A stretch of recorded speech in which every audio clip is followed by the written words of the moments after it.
내 안에 부어주소서. 내 안에 부어주소서. 성령의 충만한 기름을 내 안에 충만케 하소서. 성령의 기름으로 내의 기름 가득할 때 주의 복음 전할 수 있네.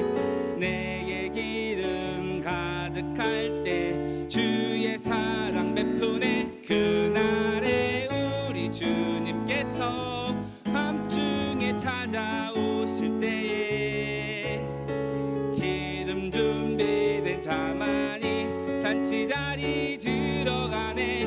그날에 우리 주님께서 밤중에 찾아오실 때에 기름 준비된 자만이 잔치 자리. 처음부터 찬양하시겠습니다. 내 안에 부어주소서. 내 안에 부어주소서. 성령의 충만한 기름을 내 안에 충만케 하소서. 성령의 기름으로 내 안에 부어주소서. 성령의 충만한 기름을 내 안에 충만케 하소서. 성령의 기름으로 내게 기름 가득할 때 주의 영원할 수 있네. 내게 기름 가득할 때 주의 사랑 베푸네. 그날에 우리 주님께서 밤중에 찾아오실 때에 기름 준비된 자만이 잔치 자리 들어가네. 그날에 우리 주님께서 밤중에 찾아오실 때에 기름 준비된 자만 내가 매일 기쁘게 항상 찬양하겠습니다. 내가 매일 기쁘게 내가 매일 기쁘게 순례길 행함은 주의 팔이 나를 안보하미요. 내가 주의 큰 복을 받은 참된 비결은 주의 영이 함께함이라. 성령이 계시네. 할렐루야 함께 하시네. 좁은 길을 걸으며 밤낮 기뻐하는 것 주의 2절 함께 찬양하시겠습니다.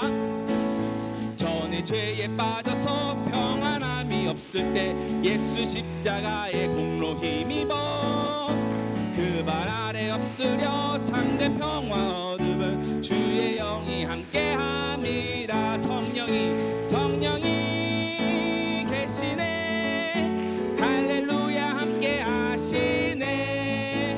좁은 길을 걸으며 밤낮 기뻐하는 것 주의 영이 함께함이라. 나와 동행하시고 모든 염려하시니 와 같이 기쁘다. 내가 그 주의 뜻을 행함은 주의 영이 함께함이라. 성령이 계시네. 할렐루야 함께 하시네. 좁은 길을 걸으며 밤낮 기뻐하는 것 주의 영이 함께함이라. 세상 모든 욕망과 나의 모든 정욕은 십자가에 이미 못을 박았네. 어두운 밤에 지나고 무거운 짐 벗으나 주의 영이 함께함이라. 성령이 계시네. 할렐루야 함께 하시네. 좁은 길을 걸으며 밤낮 기뻐하는 것 다 함께 1절 함께 찬양하시겠습니다. 내가 매일 기쁘게 순례길 행함은 주의 팔이 나를 안보함이요. 복을 받은 참된 비결은 주의 영이 함께함이라. 성령이 계시네. 할렐루야 함께 하시네. 좁은 길을 걸으며 밤낮 기뻐하는 것 주의 영이 함께함이라. 전에 죄에 빠져서 평안함이 없을 때 예수 십자가의 공로 힘입어 발 아래 엎드려 참된 평화 얻음은 주의 영이 함께함이라. 성령이 계시네. 할렐루야 함께 하시네. 좁은 길을 걸으며 밤낮 기뻐하는 것 주의 영이 함께함이라. 나와 동행하시고 모든 염려하시니 나는 숲의 새와 같이 기쁘다. 아멘. 내가 기쁜 마음으로 주의 뜻을 행함은 주의 영이 함께함이라. 성령이 계시네. 할렐루야 함께 하시네. 좁은 길을 걸으며 밤낮 기뻐하는 것 주의 영이 함께함이라. 세상 모든 욕망과 나의 모든 정욕은 십자가에 이미 몫을 박았네. 아멘. 어두운 밤이 지나고 무거운 짐 벗으니 주의 영이 함께함이라. 성령이 계시네. 할렐루야 함께 하시네. 좁은 길을 걸으며 밤낮 기뻐하는 것 주의 영이. 성령이 계시네. 성령이 계시네. 할렐루야 함께 하시네. 아멘. 좁은 길을 걸으며 밤낮 기뻐하는 것. 마지막으로 찬양하시겠습니다. 성령이 계시네. 성령이 계시네. 할렐루야 함께 하시네. 좁은 길을 걸으며 밤낮 기뻐하는 것 주의 영이 함께함이라. 하나님께 영광의 박수 돌리겠습니다. 할렐루야. 아멘. 성령님이 여러분과 함께 하시길 기도하겠습니다. 다 함께 마음을 진정시키고 찬양 드리도록 하겠습니다. 나의 안에 거하라. 나의 안에 거하라. 나는 내 하나님이니 모든 환난 가운데 너를 지키는 자라. 두려워하지 말라. 내가 널 도와주리니 놀라지 말라. 내 손 잡아주. 나의 안에 거하라. 나의 안에 거하라. 나는 내 하나님이니 모든 환난 가운데 너를 지키는 자라. 두려워하지 말라. 내가 널 도와주리니 놀라지 말라. 내 손 잡아주리라. 내가 너를 지명하여 불렀나니 너는 내 것이다. 내 것이라. 너의 하나님이라. 내가 너를 보배롭고 존귀하게 여기노라. 너를 사랑하는. 한 번 더 처음부터 찬양하시겠습니다. 나의 안에 거하라. 나의 안에 거하라. 나는 내 하나님이니 모든 환난 가운데 너를 지키는 자라. 두려워하지 말라. 내가 널 도와주리니 놀라지 말라. 내 손 잡아. 한 번 더 찬양하시겠습니다. 나의 안에 거하라. 나의 안에 거하라. 나는 내 하나님이니 모든 환난 가운데 너를 지키는 자라. 두려워하지 말라. 내가 널 도와주리니 놀라지 말라. 내 손 잡아주리라. 내가 너를 지명하여 불렀나니 너는 내 것이라. 내 것이라. 너의 하나님이라. 내가 너를 보배롭고 존귀하게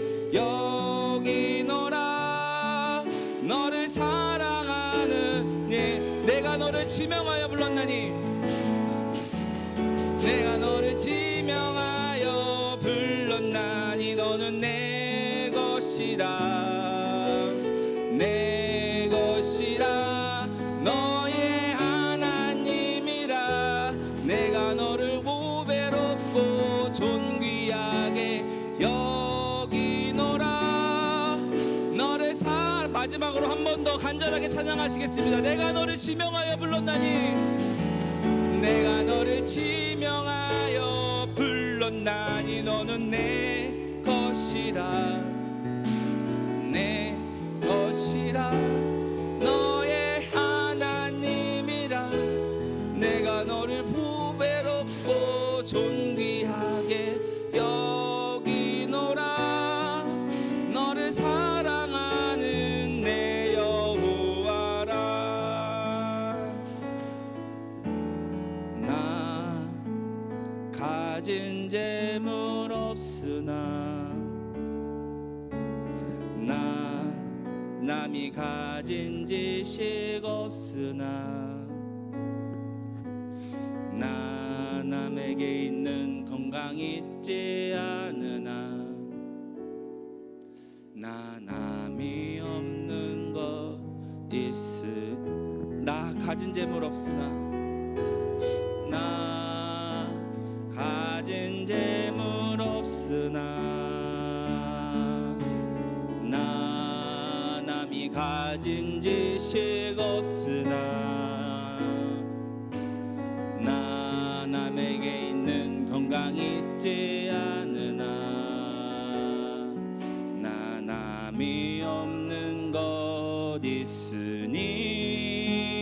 있으니 나 남이 못 본 것을 보았고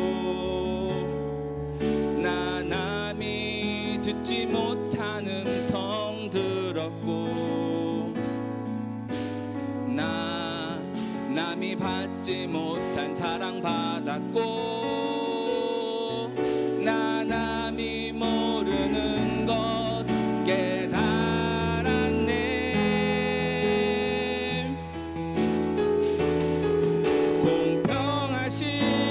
공평하신 하나님이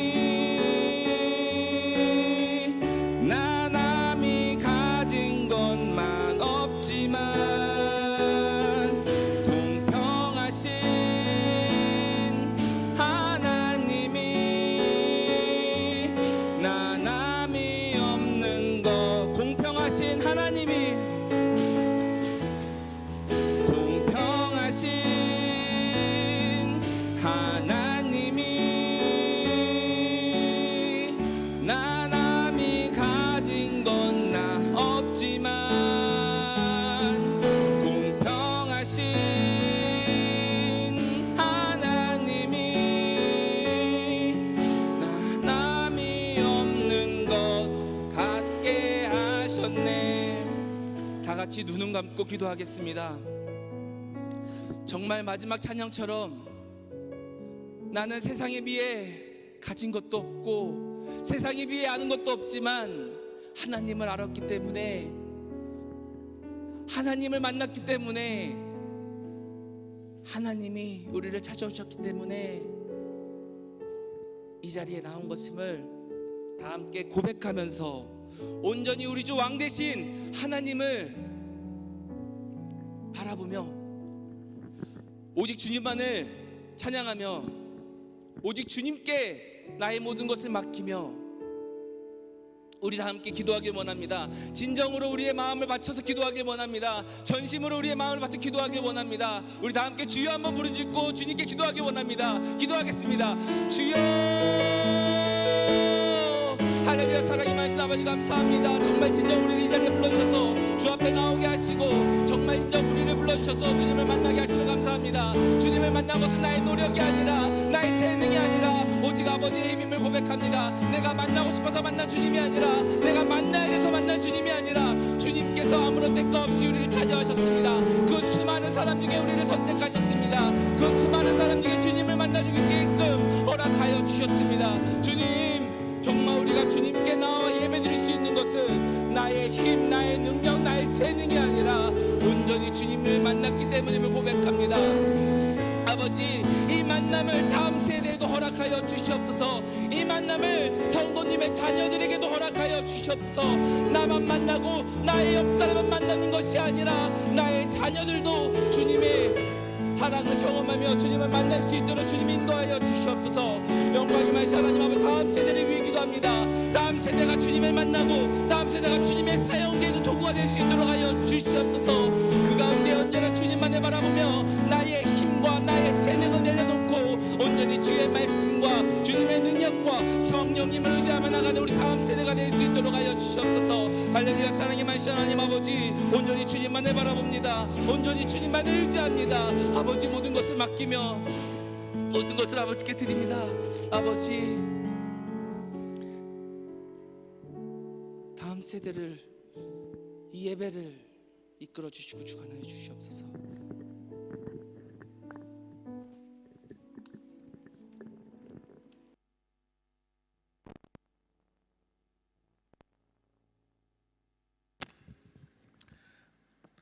오늘 함께 나누실 말씀은 신약성경 요한계시록 15장 5절에서 16장 21절까지의 말씀 함께 보겠습니다.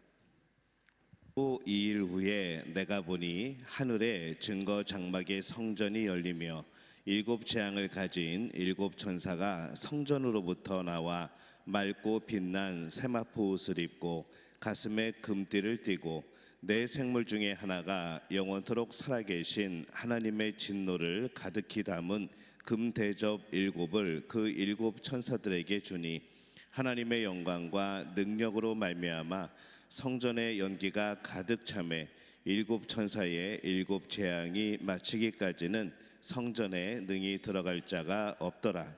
또 내가 들으니 성전에서 큰 음성이 나서 7 천사에게 말하되 너희는 가서 하나님의 진노의 7 대접을 땅에 쏟으라 하더라. 첫째 천사가 가서 그 대접을 땅에 쏟음에 짐승의 표를 받은 사람들과 그 우상에게 경배하는 자들에게 악하고 독한 종기가 나더라. 둘째 천사가 그 대접을 바다에 쏟음에 바다가 곧 죽은 자의 피같이 되니 바다 가운데 모든 생물이 죽더라. 셋째 천사가 그 대접을 강과 물 근원에 쏟음에 피가 되더라. 내가 들으니 물을 차지한 천사가 이르되 전에도 계셨고 지금도 계신 거룩하신 이여 이렇게 심판하시니 의로우시도다. 그들이 성도들과 선지자들의 피를 흘렸으므로 그들에게 피를 마시게 한 것이 합당하니이다 하더라. 또 내가 들으니 제단이 말하기를 그러하다. 주 하나님 곧 전능하신 이시여 심판하시는 것이 참되시고 의로우시도다 하도다. 넷째 천사가 그 대접을 해에 쏟음에 해가 권세를 받아 불로 사람을 태우니 사람들이 크게 태움에 태워진지라. 이 재앙들을 행하는 권세를 가지신 하나님의 이름을 비방하며 또 회개하지 아니하고 주께 영광을 돌리지 아니하더라. 또 다섯째 천사가 그 대접을 짐승의 왕좌에 쏟으니 그 나라가 곧 어두워지며 사람들이 아파서 자기 혀를 깨물고 아픈 것과 종기로 말미암아 하늘의 하나님을 비방하고 그들의 행위를 회개하지 아니하더라. 또 여섯째 천사가 그 대접을 큰 강 유브라데에 쏟음에 강물이 말라서 동방에서 오는 왕들의 길이 예비되었더라. 또 내가 보매 개구리 같은 새 더러운 영이 용의 입과 짐승의 입과 거짓 선지자의 입에서 나오니 귀신의 영이라. 이적을 행하여 온 천하 왕들에게 가서 하나님 곧 전능하신 이의 큰 날에 있을 전쟁을 위하여 그들을 모으더라. 보라, 내가 도둑같이 오리니 누구든지 깨어 자기 옷을 지켜 벌거벗고 다니지 아니하며 자기의 부끄러움을 보이지 아니하는 자는 복이 있도다. 새 영이 히브리어로 아마겟돈이라 하는 곳으로 왕들을 모으더라. 일곱째 천사가 그 대접을 공중에 쏟음에 큰 음성이 성전에서 보좌로부터 나서 이르되 되었다 하시니 번개와 음성들과 우레소리가 있고 또 큰 지진이 있어 얼마나 큰지 사람이 땅에 있어 온 이래로 이같이 큰 지진이 없었더라. 큰 성이 세 갈래로 갈라지고 만국의 성들도 무너지더니 큰 성 바벨론이 하나님 앞에 기억하신 바 되어 그의 맹렬한 진노의 포도주 잔을 받음에 각 섬도 없어지고 산악도 간데 없더라. 또 무게가 한 달란트나 되는 큰 우박이 하늘로부터 사람들에게 내림에 사람들이 그 우박의 재앙 때문에 하나님을 비방하니 그 재앙이 심히 큼이라. 아멘. 이제 앞의 장을 우리가 함께 이야기를 말씀을 나누면서 이제 요한계시록을 이해를 했는데, 이 요한계시록은 구조가 중요하다고 말씀을 드렸습니다. 시간의 순서로 보면은 굉장히 헷갈리는 것들이 많은데, 구조의 모습으로 보면은, 어떤 구조 형식의 모습으로 보면은 나름대로 이게 눈에 들어오게 되는 것이죠. 요한계시록은 7, 7이라는 숫자가 굉장히 많이 나옵니다. 근데 7이라는 이 숫자는 어떤 사이클, 어떤 순환을 뜻합니다. 그래서 그냥 단순한 숫자가 아니라 어떤 일들이 반복되어지는 것, 그런 의미로 우리는 7이라는 이 숫자를 해석을 합니다. 보면은 7 그런 일들이 반복이 되면서 하나님의 그런 말씀이 강조가 되어지고 또 더 깊어지고 더 심해지고, 그러면서 어디를 향해 가는가 하면은, 그러면 이런 일들이 나타남으로 인하여서 우리는 결국 어디에 이르게 되는가, 이제 그 마지막에 그 영광된 모습을 향하여서 계속 지금 그 이야기가 흘러가고 있는 것이죠. 하나님의 역사가 그렇게 돌아가는 것 같습니다. 우리 천지를 창조하신 하나님께서 인간의 타락으로 인하여서 에덴 동산에서부터 시작되어서 많은 사람들이 죄를 범하고 또 그것을 용서하시고, 너희는 이렇게 살아야 돼 말씀을 주시고 백성을 돌보시고 때로는 심판하시고, 계속 이 역사가 돌아가면서 하나님의 한결같은 마음이 있습니다. 빨리 돌아왔으면, 빨리 나에게로 돌아왔으면, 회개했으면. 하나님은 항상 그런 마음이 있으신 거죠. 그래서 아무리 백성들이 죄를 지어도 그들을 향해서 계속해서 선지자들을 보내시고, 그들이 선지자를 핍박을 하던, 선지자들을 죽이던, 하나님은 계속 그 사람들을 보내서 돌아와라, 회개하라, 내가 용서해 줄게, 계속 그런 말씀을 하십니다. 근데 이 백성들이 회개하지 않죠. 회개하지 않고 죄를 더 집니다. 그러다가 결국 죽게 되었을 때에 그들은 돌아와서 회개하고 또 하나님 앞에 엎드리고 또 죄를 범하고, 이 사이클이 사실은 지금까지 계속 되어지는 겁니다. 근데 이것이 영원히 계속 되어지느냐? 이제 그렇지 않다는 것이죠. 성경은 하나님의 말씀, 하나님의 역사는 끝이 있습니다. 이제 그 끝이 언제인가 모르죠. 그것을 안다고 많은 사람들이 몇 월 며칠이 끝이다, 이제 드디어 예수님이 오신다 그랬는데 아직도 맞춘 사람이 하나도 없습니다. 당연히 저는 못 맞출 거라고 생각이 되어집니다. 그걸 맞추면은 대단한 사람이겠죠. 근데 그걸 또 맞춰서 뭐 할 겁니까? 그냥 날마다 준비하면서 살아가는 것. 구약 시대의 사람들이 또 신약 시대 때 예수님의 승천을 본 사람들이 이제 곧 예수님이 오신다고, 이제 메시아가 곧 오신다고 끊임없이 그들이 기다리고 마치 오늘이 마지막인 것처럼 그렇게 모든 것을 살았지만은, 이 많은 시간 속에서 하나님의 때가 따로 있었던 것처럼 정말 이 종말의 때, 이 세상의 마지막 때에는 분명히 있지만은 그것이 언제인지는 우리는 알 수가 없는 겁니다.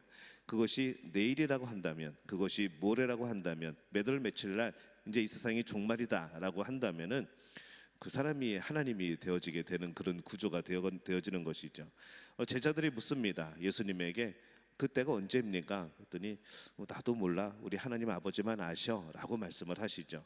예수님도 모르는 그것을 아는 사람들은 도대체 어떤 사람인가? 그래서 그 사람들을 조심해야 되고, 몇 월 며칠 날 온다, 이제는 우리 그런 얘기에 속지 말고, 그런 얘기에 미혹되지 말고. 신약 시대 때 예수님이 승천하신 이후부터 사람들은 그때를 말세라고 불렀습니다. 근데 그 말세가 2000년이 지난 지금도 여전히 말세인 것이죠.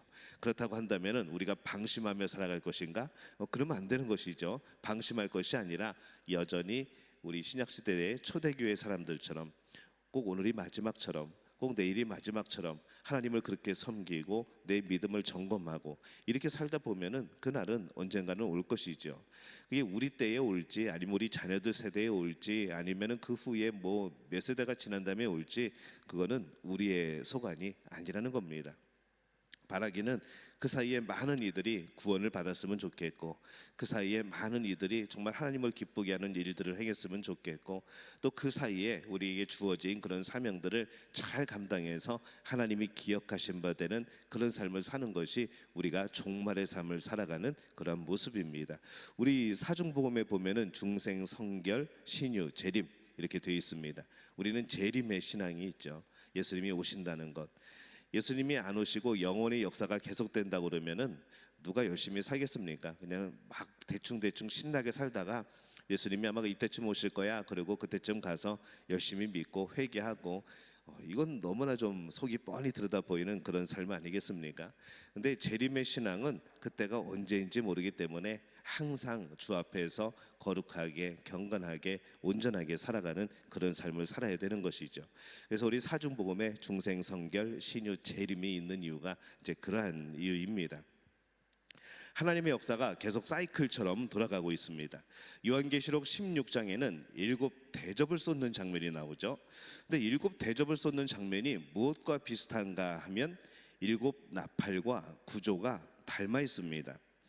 첫 번째 대접과 이 첫 번째 나팔을 비교해 보면은 땅에 재앙이 임하는 그런 모습이었습니다. 둘째 대접 또 둘째 나팔은 바다가 피가 되어지는 그러한 재앙이었죠. 셋째 대접과 셋째 나팔은 강과 물이 피가 되어서 물의 근원이 끊기게 되는 그런 재앙이었고, 넷째 대접과 넷째 나팔은 태양에 관한 그런 재앙이었습니다. 다섯 번째 대접과 다섯 번째 나팔은 어둠의 재앙을 말하고 있고요. 그다음에 여섯째 대접과 여섯째 나팔은 유브라데 강에 대해서 언급을 하고 있습니다. 이제 그것이 말라지는 이제 그런 일들이고, 7번째 대접과 7번째 나팔은 지진의 재앙으로 그렇게 닮아 있습니다. 그래서 7 대접의 심판은 7 나팔의 심판보다 더 강력합니다. 7 나팔의 재앙은 전체 3분의 1에 대해서 이제 그 영향이 미친다고 말씀을 했죠. 그래서 우리가 말씀을 읽었을 때에 3분의 1이 뭐 떨어지고 3분의 1이 뭐 그렇게 되고 이제 그렇게 말씀을 드렸습니다. 근데 7 대접의 재앙은 온 땅, 온 바다, 온 사람에게 다 미치게 되는 그러한 재앙입니다. 그래서 이 하나님의 마지막 심판에서는 벗어날 사람이 없게 되는 것이죠. 이 마지막 재앙에서 우리가 붙들어야 될 것이 무엇인가? 우리 살펴보면 첫 번째로 한번 따라해 볼까요? 하나님의 심판은 의롭다. 예. 하나님의 심판은 의롭다라는 교훈입니다. 요한계시록 16장 1절에 이렇게 되어 있습니다. 또 내가 들으니 성전에서 큰 음성이 나서 7 천사에게 말하되 너희는 가서 하나님의 진노의 7 대접을 땅에 쏟으라 하더라. 5절입니다. 내가 들으니 물을 차지한 천사가 이르되 전에도 계셨고 지금도 계신 거룩하신 이여 이렇게 심판하시니 의로우시도다 라고 말씀을 합니다. 천사가 하나님의 심판이 의롭고 거룩하다 라고 말을 합니다. 이 거룩하다는 것은 하나님의 심판이 도덕성을 가지고 있다는 것이죠. 윤리적으로 맞다는 겁니다. 그게 전혀 억지가 아니고 옳다는 것이죠. 우리는 이 세상에서 이루어지는 심판이나 그런 재판을 보면서 항상 우리는 궁금증이 하나가 있습니다. 이 결과가, 이 판결이 정말 의로운 판결일까? 우리는 늘 그런 의심을 하게 되죠. 야, 누가 돈을 쓴 거 아닐까? 어떤 정치적인 권력에 의해서 이게 판단이 달라진 것이 아닐까? 우리는 늘 그런 눈으로 이 재판 과정을 보게 됩니다. 또 드라마들 보면은 이제 그런 것들을 또 많이 다루고 있습니다. 그러면서 우리는 어떤 생각을 하는가 하면은 하나님의 이 진노의 심판을 보면서 뭐 끔찍하다는 생각을 하기도 하지만은 하나님이 뭐 이렇게까지 하실까라는 그런 질문이 생겨나는 것이죠. 하나님은 사랑의 하나님이라고 하는데 하나님이 이렇게 막 멸망시키고 심판하시고 하나님이 이렇게 화를 내시고 막 진노하시고 하나님이 이렇게까지 하실까라는 그런 질문들이 나오기 시작하는 겁니다. 그래서 이 요한계시록에 하나님의 심판의 날을 이제 말씀을 나누다 보면은 너무 끔찍해, 이런 날이 안 왔으면 좋겠어라고 생각하는 분들도 있는 것이죠. 그래서 이 사람들의 재판은 아무리 신중하게 행하여져도 의롭지 않아 보일 때가 참 많습니다. 또 우리 배심원 제도라는 게 있죠. 이제 국민 참여 재판. 이 사실 이게 의로운 판정을 내리기가 참 어렵습니다. 그 나라에 아무리 그들이 객관적으로 사건을 보고 그런다고 할지라도 이 사람은 감정의 동물이고 또 그 나라의 문화에 관습이 있고 여러 가지 것들이 있죠. 아무리 객관적으로 하려고 하더라도 여러 가지 그런 것들이 영향을 끼치게 되어 있습니다. 그래서 이 국민자녀재판 배심원 제도는 의로운 판정을 내리기에 조금 부족한 부분들은 있습니다. 그래서 법과 사건에 대해서 뭐 정말 잘하는 사람들이 내린 결론이 아니고 우리가 살아가는 데 있어서 이거는 잘못된 거 아닌가, 이거는 좀 옳은 거 아닌가, 이제 이런 것을 보는 것이죠. 이럴 때 정말 중요한 사람이 누구인가 하면은 재판장입니다. 재판장이 참 중요하죠. 그 재판장이 끌려가면은 전혀 엉뚱한 방향이 나올 수 있는 것이고요. 그럼에도 불구하고 이 재판장이 전체 재판의 분위기를 이끌어가고 정말 법에 합당한 이제 그런 결론을 내리기 위해서 굉장히 노력을 하게 됩니다. 그런데 오늘 가만히 보면은 이 신적인 재판의 대단원인 하나님의 심판은 피고나 원고 그 누가 보더라도 의롭다고 말씀하는 거죠. 누구도 억울해하지 않는 공의가 그대로 이루어지는 심판이기 때문에 그렇습니다. 하나님이 심판하실 때는 억울한 사람이 없습니다. 왜냐하면 너무나 증거가 명백하거든요. 하나님은 분명히 우리에게 이렇게 살아라 말씀을 하셨고 우리는 그렇게 살지 않은 겁니다. 이것을 사람이라고 한다면은 잘 숨기고 잘 속이고 감추고 잘 살았던 것처럼 하면 되는데 이 하나님의 이 심판은 이미 다 그대로 드러난 겁니다. 뭐 숨길 수도 없고 뭐 방법이 없는 것이죠. 그러다 보니까 하나님이 어떻게 심판을 하시고 결론을 내리시던 그것은 의로운 판결일 수밖에 없는 겁니다. 그래서 이 재판, 인간의 재판은 나에게 좋은 결과가 나올지라도 의롭다고 할 수 없을 때가 많지만은 하나님의 심판은 어떤 결과가 나오든지 의롭다는 것이죠. 하나님 왜 내가 이런 심판을 받아야 됩니까? 이제 그런 항소를 할 수가 없는 거죠. 그러고 보니까 이 하나님의 심판은 항소가 없네요. 그냥 그걸로 끝입니다. 한 번의 심판으로. 요한계시록 16장 6절에서 7절에 보면은 이렇게 말씀합니다. 그들이 성도들과 선지자들의 피를 흘렸으므로 그들에게 피를 마시게 하신 것이 합당하나이다 하더라. 또 내가 들으니 제단이 말하기를 그러하다. 주 하나님 곧 전능하신 이시여 심판하시는 것이 참되시고 의로우시도다 하더라. 이렇게 말씀합니다. 피를 흘린 만큼 피를 마시게 한다는 것, 이것은 불공평이 없이 당한 그대로 심판해 주신다는 거죠. 하나님의 의지고 하나님의 공평함입니다. 하나님의 공의로우심이죠. 이 공의로우신 하나님께서 하시는 재판은 항상 의로운 겁니다. 치우치지 않습니다. 이것을 보면은 하나님의 거룩하심, 하나님의 도덕성, 이것이 얼마나 선하고 의롭고 깨끗한 것인가 우리는 이제 발견할 수가 있게 됩니다. 여러분들 중에서 뭐 억울한 일을 당한 경우들이 있는 분이 있을 겁니다. 근데 우리보다 제일 억울했던 사람이 누구인가 하면은 이 초대교회 성도들입니다. 그 당시에 성령을 받고 예수님을 영접하고 이 복음을 듣고 회개하고 그래서 예수님 그리스도인이 된 사람들. 근데 이 사람들은 이제 복음이 퍼져나가기 시작하는 그때에 있었던 것이죠. 그냥 이단이라고 취급받았습니다. 그냥 뭐 유대인들한테는 거의 매일 돌맞는 그런 위치에 있었고, 로마 정권이 들어서 가지고 식민지로 있었을 때에는 이 기독교인들을 박해함으로 인하여서 자신들의 입지를 세워나가는 그런 일들을 행했던 것이죠. 그래서 그들은 얼마나 억울하겠습니까?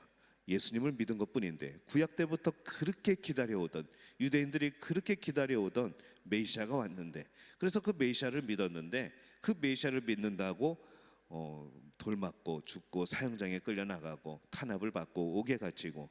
그래서 이 초대교회 성도들은 우리는 굉장히 막 좋은 막 그런 교회의 모습 그렇게 말하지만은 여러분 실제적인 초대교회의 모습은 굉장히 불이익을 당하고 억울한 일이 많은 그런 고난 속에 있는 그런 교회의 모습이었습니다. 당시의 성도들이 이 말씀을 들었을 때는 이 말씀이 얼마나 위로가 될까요? 하나님이 심판주가 되신다. 피를 마시게 한 자는 그도 피를 마시게 할 것이고, 하나님이 보시기에 이 사람은 이 복음을 전하는 자, 하나님의 자녀들을 핍박했던 자들은 그대로 또 그들은 벌을 받게 될 것이고, 우리는 어쩌면 잘 느끼지 못할 수 있지만은 이 당시에 순교했던 사람들, 이 당시에 돌을 맞았던 사람들, 이 당시에 매 맞고 감옥에 끌려갔던 사람들은 이 요한계시록의 말씀을 들을 때 뭐라고 그랬을까요? 속으로 뭐 따봉이라고 그랬을까요? 막 하나님을 찬양하고 아멘하면서 아마 그대로 환호성을 질렀을 겁니다. 그렇다는 것이죠. 하나님의 심판은 공의로운 겁니다. 거룩한 것이죠. 치우침이 없는 겁니다. 참되고 진실된 겁니다. 그래서 이 하나님의 이 심판의 모습을 보게 될 때 우리는 무엇을 보느냐? 우리가 이 땅에서 복음 때문에 때로는 핍박을 당하고, 교회 나오는 것 때문에 업신여김을 당하고, 때로는 조롱을 당하고, 때로는 복음을 전할 때 거절을 당하고, 그 복음에 대해서 욕을 먹게 되고, 이러한 모든 억울한 것들, 정말 열심히 섬겼는데 더 욕먹고, 이러한 일들, 이런 것은 하나님이 반드시 갚아주신다는 것이죠. 그래서 우리 입장에서 보면은 이 하나님의 심판은 두려운 심판이 아니고 내 명예가 회복되는 그런 심판이라는 겁니다. 하나님의 자녀로서의 그 신분이 드러나게 되는 그런 심판. 내가 정말 하나님을 위하여서 살아가고 복음을 위해서 살아가고 이 모든 것들이 인정받는 심판이 바로 하나님의 심판이 되어지는 것이죠. 그래서 요한계시록을 죄인의 입장에서 보면은 이 두려운 시대가 오는구나, 이 두려운 심판이 임하는구나 라고 생각해지지만은, 우리가 하나님 편에 서서 하나님의 자녀로서 요한계시록의 이 심판을 보면은 이건 정말 어떻게 보면은 굉장히 속 시원한 그런 심판이 되어진다는 것이죠. 아, 하나님이 나를 인정하시는구나, 하나님이 나를 다시 회복시키시는구나, 하나님께서 내 수고와 내 아픔과 내 눈물을 아시는구나 라는 것을 우리는 이 심판의 모습에서 다시 한번 깨달을 수가 있게 되는 겁니다. 그래서 이 하나님의 심판이 여러분들에게 큰 위로가 되어지시기를 예수님의 이름으로 축원합니다. 자, 이 두 번째 교훈은 무엇인가 하면은 한번 따라해 볼까요? 심판의 대상은 회개하지 않는 자다. 예. 이 마지막 재앙이 주는 두 번째 교훈은 하나님이 심판하시는 대상이 누구인가 하면은 회개하지 않는 사람이 그 대상이라는 겁니다. 요한계시록 16장 2절 말씀 보면은 첫째 천사가 가서 그 대접을 땅에 쏟음에 짐승의 표를 받은 사람들과 그 우상에게 경배하는 자들에게 악하고 독한 종기가 나더라. 9절입니다. 사람들이 크게 태움에 태워진지라 이 재앙들을 행하는 권세를 가지신 하나님의 이름을 비방하며 또 회개하지 아니하고 주께 영광을 돌리지 아니하더라. 11절입니다.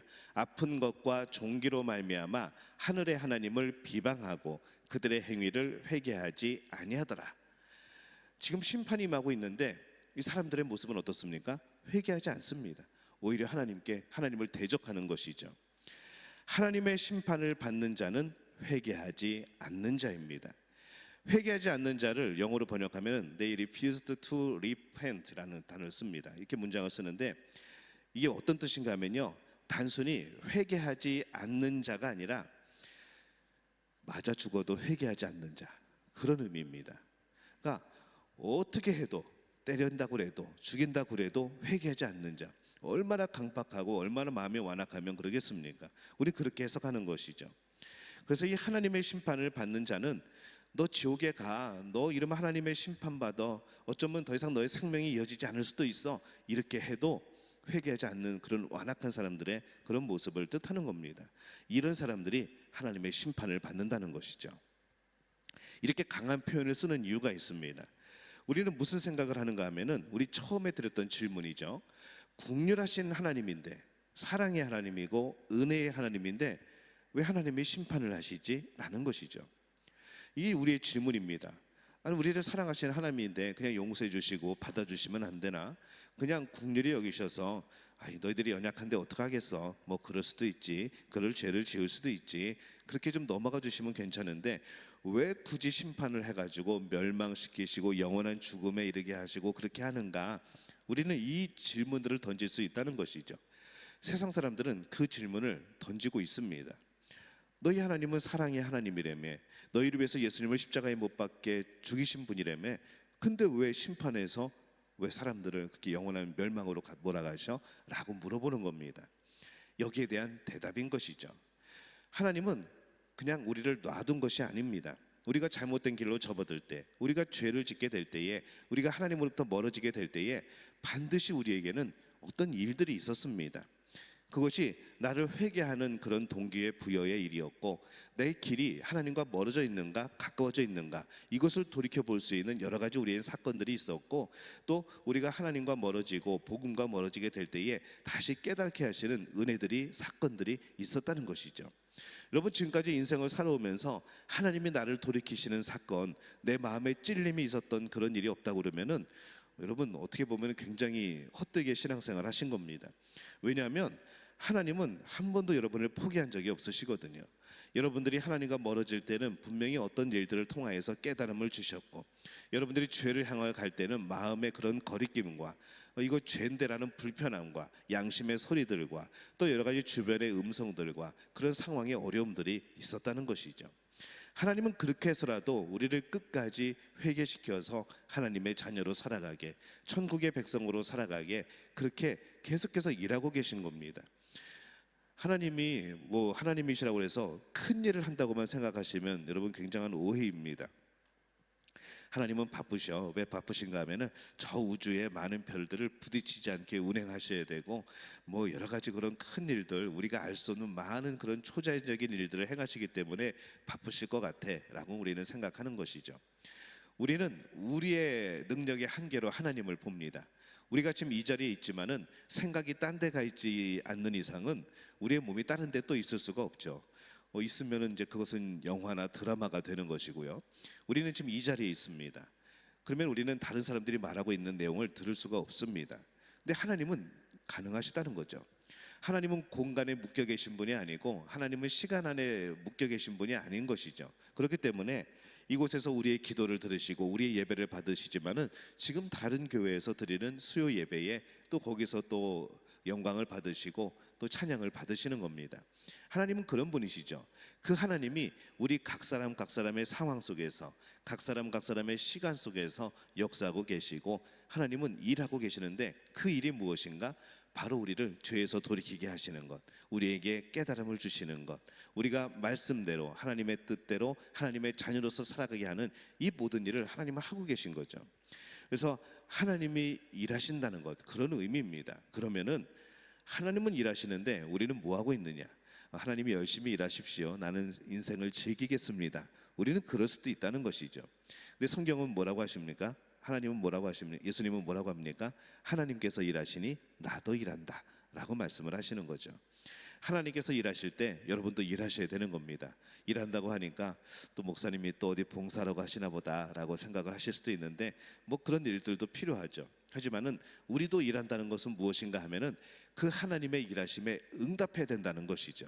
가만히 듣고 들으면서 꼭 아이들이 엄마 아빠의 잔소리를 들으면서도 못 들은 척 하고 있는 그런 모습이 아니고, 잔소리를 하게 될 때는 듣기 싫지만, 그 잔소리를 들을 때는 짜증나지만, 그럼에도 불구하고 그 말씀이 나를 위한 말씀이기 때문에 들어야 된다는 겁니다.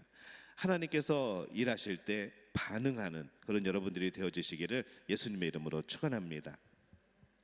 심판의 대상자는 우상을 섬기는 자입니다. 아까는 회개하지 않는 자였죠. 또 한 사람은 어떤 사람인가 하면은 우상을 섬기는 자. 이 우상을 섬기는 자들은 우상을 진짜 신으로 믿습니다. 돌 깎아놓고 이게 신이라고 절하고 있고, 돌 깎아놓고 나무 깎아놓고 이게 굉장히 신령하고 영험이 있다고 그 앞에서 막 손 비비고 막 그냥 절하고 그러는 것이죠. 근데 이 우상이라는 것이 굉장히 재밌는 표현입니다. 우상이라는 표현 자체가 그거는 진짜가 아니야, 그냥 어떤 이미지야, 어떤 형상이야, 진짜가 아니야 라는 뜻으로 우상이라는 단어를 씁니다. 그게 헛것이라는 것이죠. 근데 사람들은 그 우상을 섬기고 있는 겁니다. 굉장히 이 단어가 주는 굉장히 그런 이제 좀 아이러니한 그런 표현인데, 우리가 하나님의 심판을 우리가 보게 될 때에 우상을 섬기는 자들에게 그 심판이 임한다고 말씀을 합니다. 근데 하나님의 심판이 정말 우리에게 과한 것일까? 철학자들이 늘 하는 말이 있습니다. 신이 뭐 그렇게 잔인해? 라는 말을 씁니다. 하나님이 왜 이렇게 잔인해? 요한시록 읽어보면은 이건 뭐 그냥 수없이 죽어나갔고 수없이 막 자연재해가 임하고, 그러면 철학자들이 그렇게 말하죠. 신이 왜 이렇게 잔인해?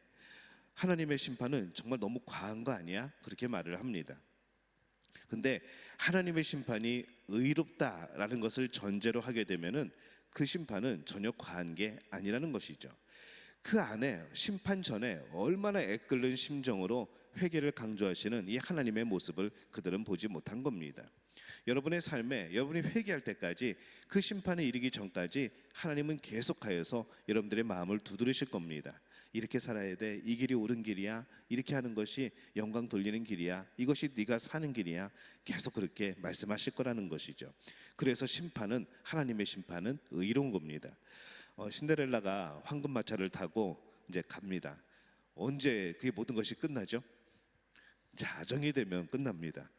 근데 이제 자정에 드디어 종소리가 울리죠. 그랬더니 이 황금마차가 뭐가 되죠? 아이고, 스포를 해버렸네. 황금마차가 뭐가 되죠? 호박이 되어 버립니다. 호박마차라고 해가지고 들썩났네. 호박으로 변하죠. 근데 다시 호박으로 변해버린 그 모습은 어떻겠습니까? 이미 구멍 다 뚫어놨고 이미 그냥 길거리에 굴러져 있는 거죠. 그 모습이 얼마나 처량합니까? 타고 갈 때는 황금마차였지만은 나중에 자정이 딱 되니까 그냥 호박인 겁니다. 그냥 길에 굴러다니는 호박. 이 황금마차가 쓰레기에 지나지 않을 호박덩어리라는 것을 깨닫게 되는 순간이 언제인가 하면은 우리가 하나님 앞에 서는 순간입니다. 하나님의 심판대 앞에 서는 순간. 나는 이게 황금마차인 줄 알고 타고 다녔는데, 이게 황금마차인 줄 알고 붙들고 있었는데, 이게 최고로 멋있는 줄 알고 살아가고 있었는데, 하나님 앞에 딱 서는 순간에, 자정이 되는 순간에 이 황금마차가 내가 정말 중요하게 여기는 그것들이 그냥 길에 굴러다니는 호박이었다는 것이죠. 얼마나 충격적이고 얼마나 실망감이 크고 얼마나 두려울까요? 우상을 숭배하는 자에게는 환상을 줍니다. 굉장히 설레게 합니다. 거짓 환상에 빠지게 하죠.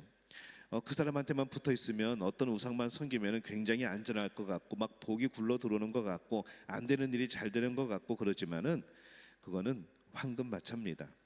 자정이 되면은 호박이 되는 겁니다. 최후의 심판 앞에 설 때는 아무것도 아니게 되는 것이죠.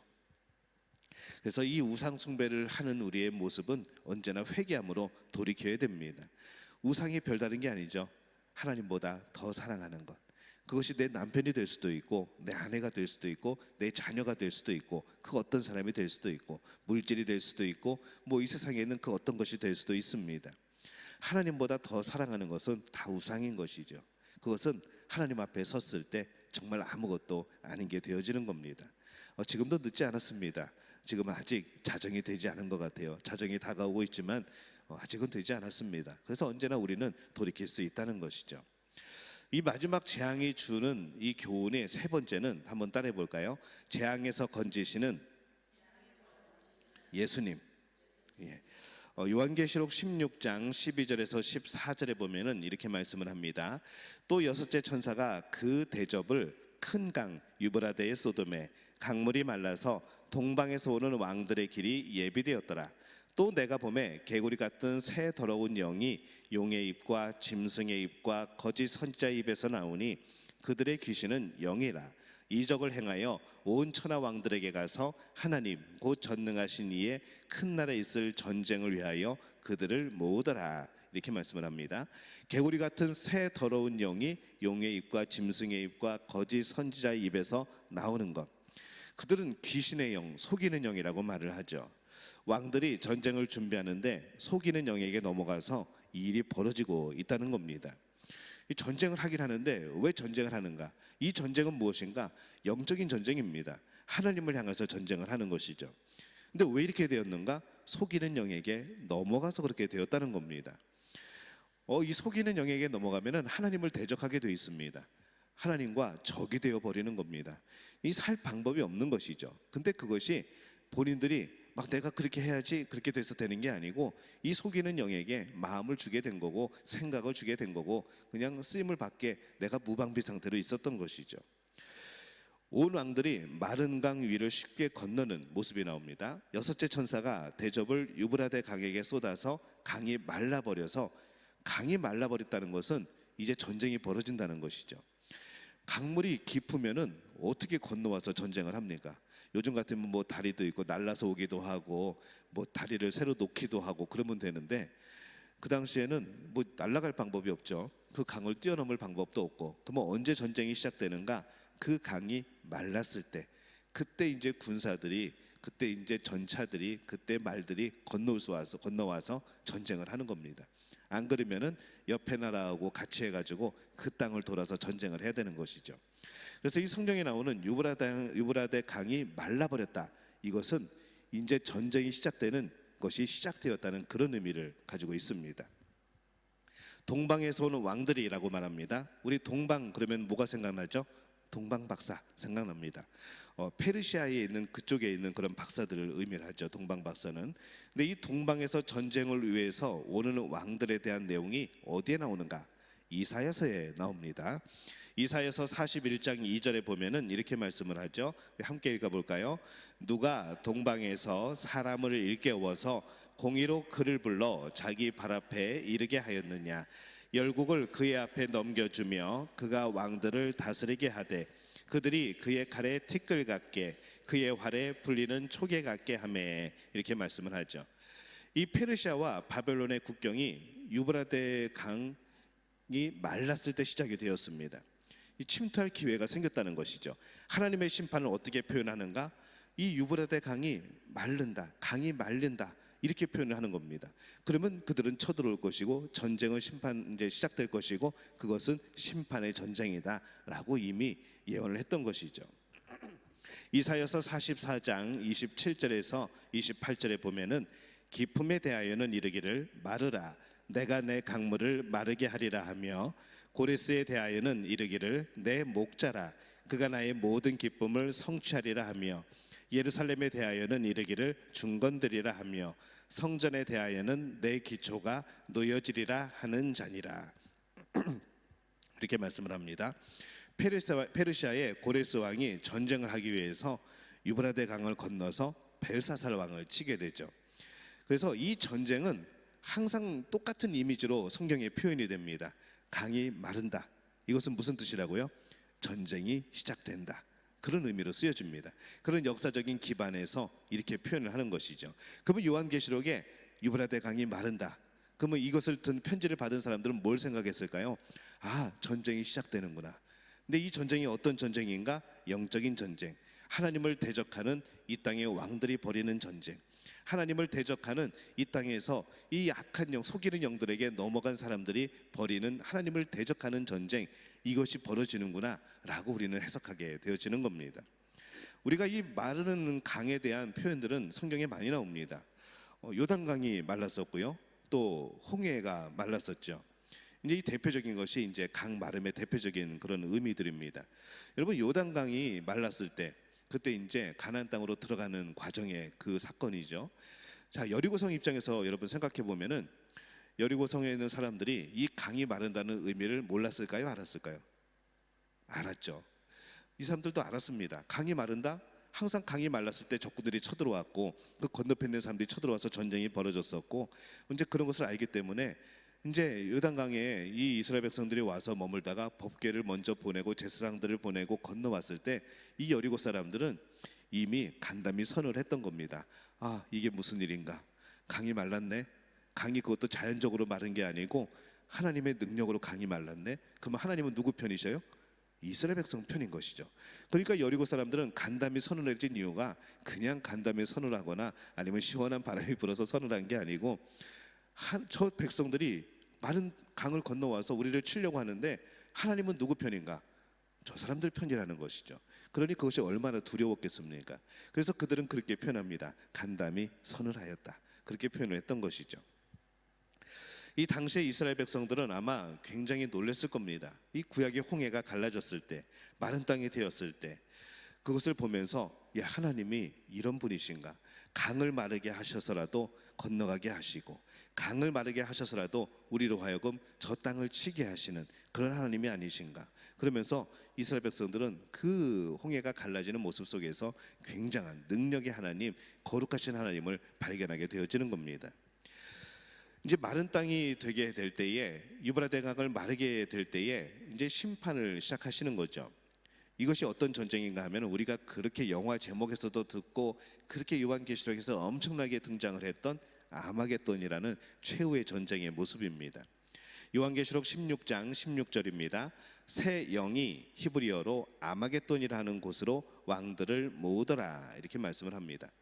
동방에서 일어나는 이 왕들이 거짓된 영에 속아서 전쟁을 일으키는 거죠. 유브라데 강 마저 말랐으니까 이제 전쟁의 기회가 정말 된 겁니다.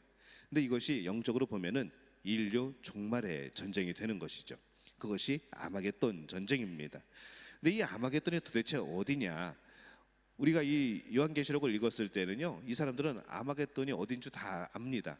무기또라는 곳이죠. 지리적으로 볼 때는 이 예루살렘 서북쪽에 있는 그런 갈멜산 그쪽에 위치하고 있습니다. 지도 한번 보여주실래요? 아이고, 지도가 좀 작습니다. 예, 저 위에 지중해 옆에 갈멜산 사마 두로 지중해 갈멜산 무기또, 이제 거기가 무기또라는 지역이죠. 이 아마겟돈은 무기또 지역을 가리키는데 이 하르 무기돈이라고 표현하기도 합니다. 무기또의 언덕이라는 그런 뜻이죠. 지리적으로 볼 때는 이제 이곳에 위치해 있는 위쪽에 강에 위치해 있는 이제 그런 곳입니다. 근데 열왕기하 23장 29절에 보면은 이게 구약에서도 등장을 하죠. 요시야 당시에 애굽왕 바로 느고가 아수르 왕을 치고자 하여 유브라데 강으로 올라가서 요시야 왕이 맞서 나갔더니 애굽 왕이 요시야를 무기또에서 만났을 때에 죽인지라 그렇게 되어 있습니다. 그래서 유다 왕 요시야는 무기또에서 애굽을 맞아 싸우다가 죽음을 맞이합니다. 당시 무기또를 통과해야 대륙을 향해서 나갈 수가 있었던 것이죠. 굉장히 중요한 지역입니다. 그래서 이 의미를 보면은 이 유브라데 강이 말랐다. 그리고 이들이 아마겟돈 전쟁을 벌인다. 무기또라는 곳에서 전쟁을 벌인다. 이게 무슨 의미일까 하는 것이죠. 옛날에는 이 동서 냉전 시대에는 이제 핵 전쟁이 일어나면 그것이 3차 대전이고 이것이 아마 아마겟돈이 아닌가 이제 그런 생각을 했던 겁니다. 근데 지금은 우리는 어떻게 생각하는가 하면은 이미 냉전 시대가 많이 끝났고 막 서로 교류도 하고 있고 서로 싸우던 사람들이 교류하고 있고 그렇죠. 그러다 보니까 이게 또 그것이 아닌가 이제 그런 생각들도 나타나기 시작한 겁니다. 그래서 이 최후의 전쟁은 무엇인가 하면은 나라 대 나라의 싸움이 아니라는 것이죠. 악한 영과 하나님의 백성과의 싸움, 이 영적 전쟁이 아마겟돈이라는 겁니다. 그렇게 해석을 하는 것이죠. 악한 영하고 그리스도와 주님의 몸된 교회가 대항하는 영역, 이것이 바로 아마겟돈 전쟁이고 영적인 의미로 그곳이 무기또라는 것이죠. 그러면 이 무기또, 이 아마겟돈이라는 것이 어디일까요? 우리의 마음이 될 수도 있죠. 우리의 삶의 현장이 될 수도 있는 겁니다. 우리의 직장이 될 수도 있는 것이고 우리의 사업이 될 수도 있는 것이죠. 교회가 될 수도 있습니다. 악한 영들과 하나님의 자녀들이 싸워나가는 곳, 그곳이 곧 영적인 전쟁의 아마겟돈이고 무기또가 되어진다는 겁니다. 자, 그러면 우리가 이 전쟁은 이미 시작되었을까요? 앞으로 시작되는 것일까요? 이미 시작된 겁니다. 우리는 이 전쟁 가운데 있는 것이죠. 계속해서 우리는 영적인 전쟁이 있습니다. 이것이 영적인 전쟁이야, 이것이 영적인 혼란이야 말하지 않아도 우리는 서로 느낍니다. 왜냐하면 우리는 한 성령 안에 있거든요. 우리는 성령님이 우리 안에 계시기 때문에, 동일하신 성령님이 계시기 때문에 우리는 서로 느끼고 서로 깨닫게 되어지고 이것은 하나님의 역사야, 이것은 하나님의 역사가 아니야, 우리는 분별할 수가 있는 것이죠. 누구를 쫓아가 가지고 이게 하나님의 역사입니까 아니면 아닙니까 물어볼 필요가 없다는 것이요. 기도하면 알려주시는 것이고 깨닫게 하시고 영적으로 우리는 깨달을 수 있는 겁니다. 자, 우리가 어떻게 하면 이 전쟁에서 승리할 수 있을까? 이 대답은 우리가 누가복음 9장 31절에서 봅니다. 이렇게 말씀하죠. 영광 중에 나타나서 장차 예수께서 예루살렘에서 별세하실 것을 말할세. 어떻게 이게 대답이 되죠? 여기서 이 별세한다는 이 별세라는 단어가 중요합니다. 이 별세라는 말의 원어는 엑소돈이라는 단어를 씁니다. 어디서 많이 들어봤죠? 엑소돈이 뭘까요? 무슨 유명한 그 보이스 그룹의 엑스 뭐 그런 게 아니고, 이 단어는 엑소도스, 출애굽을 연상시키는 겁니다. 그 엑소돈의 단어가 이 출애굽과 비슷한 것이죠. 그러면은 영광 중에 나타나서 장차 예수께서 예루살렘에서 별세하실세. 이건 뭘까요? 무엇인가 벗어난다는 의미입니다. 그래서 예수님이 예루살렘에서 출애굽하신다는 것은 바로왕 시대에 애굽에 엄청난 재앙이 쏟아진 것을 우리는 알고 있죠. 출애굽은 그 재앙에서 구원받는 겁니다. 모든 열방이 한판의 전쟁을 벌이는 그 영적인 전쟁의 현장에서 주님은 무엇을 하시는가? 엑소돈 하시는 것이죠. 출애굽하시는 겁니다. 구원해내시는 겁니다. 탈출하시는 것이죠. 근데 혼자만 탈출하시는 게 아니라 우리와 함께 탈출하시는 겁니다. 거기를 벗어나는 것이죠. 그래서 영광 중에 나타나서 장차 예수께서 예루살렘에서 별세한다는 것은 우리를 구원하신다는 의미가 그 안에 포함되어 있는 겁니다. 이게 원어를 들어가다 보면은 거기서 구원의 의미를 우리는 알아낼 수가 있는 것이죠. 마찬가지입니다. 예수님께서는 이 골고다 언덕에서 십자가를 짊어지시고 죄인된 우리들을 구원하셨던 것처럼 이 마지막 때, 지금 때에도 정말 이런 심판들이 임하고 전쟁이 벌어지고 영적인 전쟁 가운데 있는 우리들을 결국 구원하실 것이라는 약속이기도 합니다. 그렇기 때문에 이런 기준으로 관점으로 요한계시록 오늘 말씀을 보면은 정말로 어마무지한 그런 재앙이 임하고 전쟁이 나타나고 죽어나가고 이렇게 표현되어 있지만은 이 안에서 예수님은 뭐하고 계실까요? 우리를 구원할 타이밍을 보고 계신 겁니다. 우리를 구원하실 그때를 기다리고 계신 것이죠. 그렇기 때문에 우리는 전쟁이 와도 심판이 와도 겁낼 필요가 없게 되는 겁니다. 영적인 전쟁을 벌이지만 이 영적인 전쟁의 승리는 누굽니까? 예수님이 이기시는 것이고 예수 안에 있는 우리가 이기게 되는 것이죠.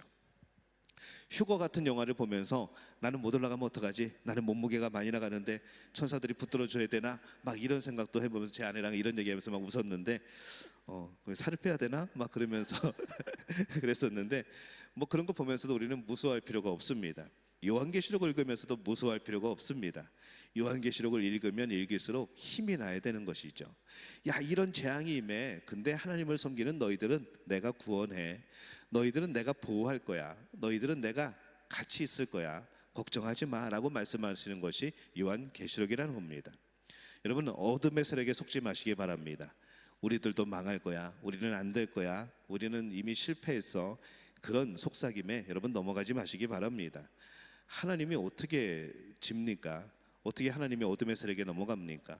어떻게 주님이 어둠의 세력에 질 수 있습니까? 말이 안 되는 거거든요. 우리는 항상 승리합니다. 왜냐하면 우리 안에 예수님이 계시고 우리는 예수님 안에 있기 때문에 그런 것이죠. 그래서 우리는 담대한 겁니다. 어려움이 있고 환난이 있고 핍박에도 여러분 주눅들지 마시기 바랍니다. 남편 사업이 좀 안 되고 또 직장이 어려움에 처해 있고 우리가 살아가는 삶의 모습들이 힘들고 이것이 천년만년 그러겠습니까? 우리는 잠시 살다가 가는 사람들입니다. 그 잠시 사는 삶 속에서 여러 가지가 있겠죠. 뭐 여러분 지금까지 계속 힘들었습니까?